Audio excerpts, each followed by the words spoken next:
Hello दोस्तों, मैं नीतू आपका स्वागत करती हूँ इस PYQ रिवीजन सीरीज में। और आज लास्ट वीडियो होने वाला है।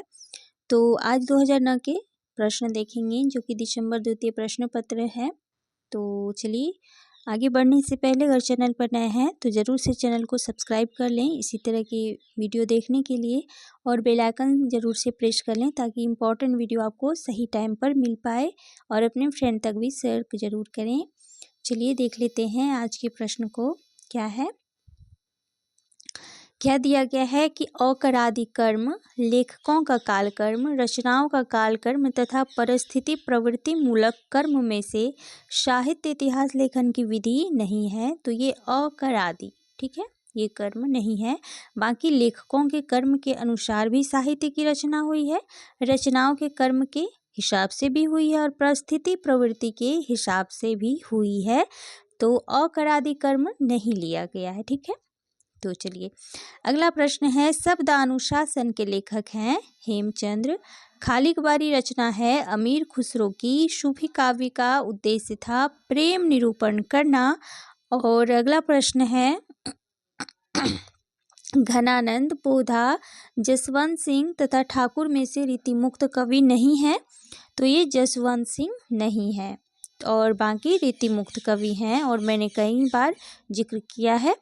जूही की कली कविता के कवि हैं सूर्यकांत त्रिपाठी निराला, और ये 1916 की रचना है। और इसे ही महावीर प्रसाद द्विवेदी जी ने अपनी सरस्वती पत्रिका में छापने से इनकार कर दिया था और निराला जी को लौटा दिया था। तो ये इसके बारे में कुछ महत्वपूर्ण फैक्ट थे जो मैं आपको बताई। चलिए अगला है कि हालावाद के प्रवर्तक हैं तो हरिवंश राय बच्चन जी हैं। तुम विद्युत बन जाओ पाहुन, मेरे नैनों पर पगधर। तो पगधर धर पंक्ति है, ये महादेवी वर्मा जी का है। अपभ्रंश को पुरानी हिंदी किसने कहा है? तो ये कहा था चंद्रधर शर्मा गुलेरी जी ने। अगला है, संचार माध्यमों में प्रयोग होता है। तो ये हिंदी का व्यवहारिक रूप प्रयोग होता है संचार माध्यम में। महत्वपूर्ण है, ध्यान रखना है। संचारी भावों की संख्या कितनी है? तो ये टोटल 33 संचारी भाव बताए गए हैं भरत मुनि द्वारा। अगला है, विखंडनवाद के प्रवर्तक हैं तो ये जॉक देरिदा हैं। कवि वचन सुधा के संपादक थे तो ये भारतेंदु हरिश्चंद्र जी। नागरिक प्रचारिणी सभा का स्थापना वर्ष है तो ये 1893 ईस्वी है। शिव शंभू के चिट्ठे के लेखक बाल मुकुंद गुप्त थे। कवियों की उर्मिला विषयक उदासीनता निबंध के लेखक हैं तो ये महावीर प्रसाद द्विवेदी जी हैं। अगला प्रश्न देखते हैं, क्या है, अधिकार सुख कितना मादक किंतु सारहीन है, पंक्ति प्रसाद के किस नाटक से ली गई है? तो ये स्कंदगुप्त नाटक से ली गई है। आगे है, य प अक्ष तथा ज्ञा में से अर्ध स्वर हैं तो ये यो हैं, ठीक है, यो र। तो ध्यान रखना है आपको अर्ध स्वर। अगला है, अवधी, बिहारी, बघेली तथा छत्तीसगढ़ी बोलियों में से पूर्वी हिंदी की बोली नहीं है तो ये बिहारी नहीं है। बाकी अवधी, बघेली और छत्तीसगढ़ी जो हैं ये तीनों पूर्वी हिंदी की बोलियां हैं जो कि अर्धमागधी से विकसित हुई हैं। अगला है, बोली का लघुत्तम रूप क्या है? तो ये वर्ण होता है लघुत्तम रूप। स्थापना है और तर्क है, नाद सौंदर्य का योग कविता की पूर्णता के लिए आवश्यक है। और तर्क है कि नाद सौंदर्य से कविता की आयु बढ़ती है। अब देखिए कि ये भी जो है आपके चिंतामणि भागवत से ही ली गई है। कविता क्या है से, तो दोनों ही सही है और शुक्ल जी का ही कोटेशन है। अगला प्रश्न है, स्थापना है, व्यक्तिवाद का एक रूप अहमवाद है। बिल्कुल है, अहमवादी व्यक्ति समाज का तिरस्कार करते हैं। तो ये कौन सी, यहाँ पर ऐसा नहीं है कि तर्क ट्रिकी प्रश्न है, ये सभी को पता है तो ये दोनों सही होंगे। चलिए, स्थापना और तर्क है, सिद्धांतः प्रजातंत्र को सर्वोत्तम शासन व्यवस्था कहा जा सकता है। बिल्कुल, शासन प्राय प्रजा के हित में समर्पित होता है। तो ये बखूबी सभी को पता है तो दोनों ही सही है, चाहे स्थापना हो या फिर तर्क हो। अगला प्रश्न है, क्या है कि कला की सृजना आध्यात्मिक क्रिया है। बिल्कुल है, आध्यात्मिकता और कला अन्यों आश्रित होते हैं, तो एक दूसरे पर आश्रित होते हैं, तो ये दोनों ही सही है। यहाँ पर भी स्थापना और तर्क है कि बड़े बड़े राज्य उत्पाद की बिक्री के लिए सौदागर हो गए हैं, बिल्कुल हो गए हैं, क्योंकि व्यापार नीति राजनीति का प्रधान अंग हो गया है, तो ये भी दोनों सही हैं। अगला प्रश्न है, स्थापना और तर्क है, ध्वनि काव्य चित्र काव्य से श्रेष्ठ है, क्योंकि चित्र काव्य रस की सृष्टि नहीं कर पाता। अब देखिए यहाँ पर नहीं कर पाता, अगर कर पाता तो ये भी सही होता, लेकिन नहीं कर पाता, निगेटिव पॉइंट दिया गया है यहाँ पर, तो ए सही होगा, लेकिन आर यहाँ पर गलत हो जाएगा। अगला प्रश्न है, कविता ही मनुष्य के हृदय को स्वार्थ संबंधों के संकुचित मंडल से ऊपर उठाकर लोक की सामान्य भावभूमि पर ले जाती है। अब देखिए कितना ही बार पूछा गया है स्थापना में ये कोटेशन, और ये शुक्ल जी का है। मैंने पिछले वीडियो में ये प्रश्न पूछा गया था स्थापना में ही, और मैंने पूरी अच्छे से वहाँ पर बताया हुआ था कि क्या है नहीं है, तो आप लोग देखे होंगे। तो चलिए तर्क है, क्योंकि इस भूमि पर पहुँचे हुए मनुष्य को कुछ काल के लिए अपना पता नहीं रहता है। सही बात है, तो ये दोनों ही तर्क सही हैं और चिंतामणि से ली गई है, शुक्ल जी का है। अगला प्रश्न है, कालकर्म की दृष्टि से आलोचकों का अनुकर्म यहाँ पर दिया गया है। रामचंद्र शुक्ल जो कि 4 अक्टूबर 1884 जन्म है और 2 फरवरी 1941 में इनका निधन है। नंद दुलारे वाजपेयी 27 अगस्त 1906 में जन्म और 21 अगस्त 1967 में निधन। हजारी प्रसाद द्विवेदी 19 अगस्त 1907 में जन्म और 19 मई 1979 में निधन। रामविलास शर्मा 10 अक्टूबर 1912 में जन्म और 30 मई 2000 में इनका निधन हुआ था। तो ये महत्वपूर्ण आलोचक रहे हैं हिंदी साहित्य से, तो आपको ध्यान रखना है। आगे है, पत्रिकाओं का सही अनुक्रम बताना है। कवि वचन सुधा जो कि 1867 ईस्वी, सरस्वती पत्रिका जो कि 1900 और इंदु 1909 है, और हंस का जो प्रकाशन हुआ था ये 1930 में हुआ था। तो ये महत्वपूर्ण कविता पत्रिकाएं रही हैं, तो आपको ध्यान रखना है, क्योंकि यहाँ से रिपीटेड प्रश्न हैं, बार बार पूछे गए हैं, तो महत्वपूर्ण है। आगे है, प्रकाशन काल की दृष्टि से कहानियों का सही अनुक्रम बताना है। तो दुलाई बाई जो कि 1907 ईस्वी है, आंधी 1931 ईस्वी, पाजेब ये 1948 होगा, और यारों के यार 1968 है।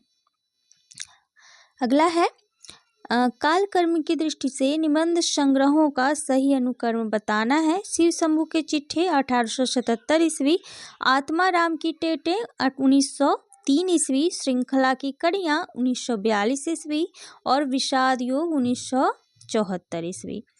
अगला प्रश्न है, काल कर्म की दृष्टि से उपन्यासों का सही अनुक्रम बताना है आपको।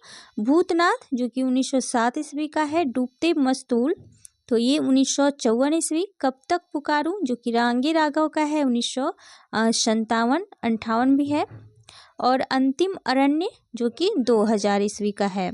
ठीक है, चलिए अगला प्रश्न है युग्म संगत लगाना है। तो विशल देव रासो जो कि नरपति नाल्य का है, खुमान रासो जो कि दलपति विजय का है, विजयपाल रासो जो कि नलपति नाल्य जो कि भाट कहलाते थे, और परमाल रासो जो कि जगनीक का है। तो ये आदिकालीन रचनाएं हैं, सभी रासो साहित्य हैं, तो ध्यान रखना है।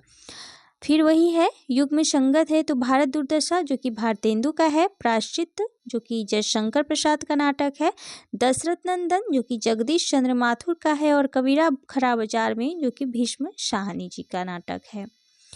अगला फिर है कि युग्म संगत करना है कि कौन तुम मेरे हृदय में, तो ये महादेवी वर्मा, ना जाने नक्षत्रों से कौन, तो ये सुमित्रा नंदन पंत का है, जो घनीभूत पीड़ा थी ये जयशंकर प्रसाद का है, और सखी वे मुझसे कह कर जाते ये मैथिली शरण गुप्त की पंक्तियां हैं, यशोधरा से ली गई है। चलिए अगला प्रश्न है, सही सुमेलित करना है। कहानी और कहानीकार हैं, यही सच है कहानी मनु भंडारी जी का है, परिंदे जो कि निर्मल वर्मा 1960 की पहली नई कहानी मानी जाती है परिंदे, और फूलों का कुर्ता यशपाल का है, जिंदगी और जोंक जो कि अमरकांत जी का है। अगला प्रश्न है, कृति दी गई है और कृतिकार हैं, तो ईश्वर की अध्यक्षता में लीलाधर जगूरी, अबूतर कबूतर उदय प्रकाश का है आत्महत्या के विरोध, जो कि रघुवीर सहाय, और जल साधर जो कि श्रीकांत वर्मा जी की रचना है। अब आगे है, पंक्तियां दी गई है और कवि हैं, तो अति सुदो स्नेह को मार्ग है, तो ये घनानंद जी का पंक्ति है। अबलो नसानी अब ना नशे हो, तो ये पूछा गया, देखिए कि 2010 में भी पूछा गया था ये प्रश्न और 9 में भी ये पूछ लिया गया है, तो ये तुलसीदास का है, महत्वपूर्ण है, तो ध्यान रखना है। और ये भी साथ में, सटपटाती सी सखी मुखी मुख घूंघट पट ढांकी, तो ये बिहारी की है। उधो मन ना भय 10-20, तो ये सूरदास जी का है, भ्रमर गीत प्रसंग से। अगला है, रेखा चित्र और रचनाकार है, तो पदम पराग जो कि पदम सिंह शर्मा जी का है। बोलती प्रतिमा जो कि श्री राम शर्मा का है। अगला ऑप्शन देखते हैं, अगला ऑप्शन क्या है, माटी की मूर्ति राम वृक्ष बेनीपुरी की है, और रेखाएं बोल उठी देवेंद्र सत्यार्थी का है।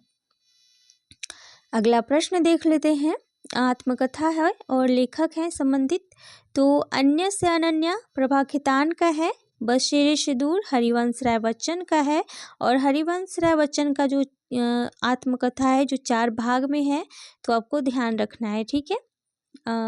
बहुत ही महत्वपूर्ण है और प्रश्न यहाँ से जरूर पूछे ही जाएंगे हरिवंश राय जी की आत्मकथा से, तो ध्यान रखना है। जूठन जो है ओम प्रकाश वाल्मीकि का है, और एक कहानी यह भी मनु भंडारी जी का है। अगला प्रश्न है, पत्रिका है और पद संपादक रहे हैं, तो हंस जो कि राजेंद्र यादव 1948 में इसके संपादक बने। सचेतना जो कि महीप सिंह है संपादक, आलोचना के अरुण कमल, और दस्तावेज जो कि विश्वनाथ प्रसाद तिवारी जी संपादक रहे हैं। अगला प्रश्न है, काव्य पंक्ति और कवि हैं, तो रवि हुआ अस्त ज्योति के पत्र पर लिखा अमर, तो निराला की है, राम की शक्ति पूजा से। असैया सेकत पर दुग्ध धवल तवंगी गंगा भीष्म विकल, तो ये पंत से है, पंत ने की है, उन्हीं की रचना से ली गई है। आगे है कि सखी वे मुझसे कह कर जाते, देख सकते हैं फिर पूछ लिया गया, तो ये मैथिली शरण गुप्त की यशोधरा से है। आगे है, शशि मुख पर घूंघट डाले, प्रसाद जी की है। और चलिए अगला प्रश्न देख लेते हैं, नाट्य कृति है और पात्र है, तो चंद्रगुप्त जो चाणक्य पात्र रहे हैं चंद्रगुप्त नाटक के। आधे अधूरे में महेंद्रनाथ जो कि प्रमुख पात्र हैं, सावित्री और महेंद्रनाथ।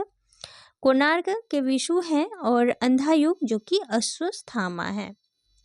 चलिए अगला प्रश्न है, नाटक और नाटककार दिए गए हैं, तो कोर्ट मार्शल जो है स्वदेश दीपक की है। इतिहास चक्र दया प्रकाश सिन्हा। अन्वेषक प्रताप सहगल। कबीरा खड़ा बाजार में भीष्म साहनी, कितना महत्वपूर्ण है, बार बार पूछा जा रहा है। अगला प्रश्न देखते हैं, सही सुमेलित करना है, सिद्धांत और चिंतक है, तो अनुमितिवाद, यहाँ से प्रश्न आपको 100% पूछा ही जाएगा, चाहे आप कोई भी एग्जाम का प्रिपरेशन कर रहे हैं तो जरूर से इसे आप देख कर जाएं एग्जाम में। अनुमितिवाद जो कि भट्ट शंकु का है, उत्पत्तिवाद जो कि भट्ट लोलट का है, साधारणीकरण भट्टनायक, और अभिव्यक्तिवाद जो कि अभिनव गुप्त के हैं, ठीक है। तो चलिए दोस्तों, और एक लास्ट वीडियो, थोड़ा सा लंबा ना हो जाए इसीलिए मैं शॉर्ट ही रखती हूँ, और एक लास्ट वीडियो आपका कल ख़त्म हो जाएगा इसका, तो फिर मैं जो लेटेस्ट पेपर है सारे का जो है मैं करा देने वाली हूँ आपका एग्ज़ाम से पहले, तो आप ज़रूर से देख लें। और बीपीएससी तैयारी 4 की अगर आप प्रिपरेशन में लगे हैं तो इस चैनल से ज़रूर आप जुड़ जाएँ, क्योंकि आपकी तैयारी तक ये सहयोग देगा, इस चैनल के माध्यम से मैं आपका सहयोग कर पाऊँगी, तो आप ज़रूर से इसे सब्सक्राइब कर लें, ठीक है। तो चलिए, थैंक यू सो मच, फिर मिलती हूँ लास्ट वीडियो के तौर पे, एक वीडियो आएगा आप लोगों के लिए और वो लास्ट वीडियो ही होगा। तो आज के लिए बस इतना ही, चलिए थैंक यू सो मच।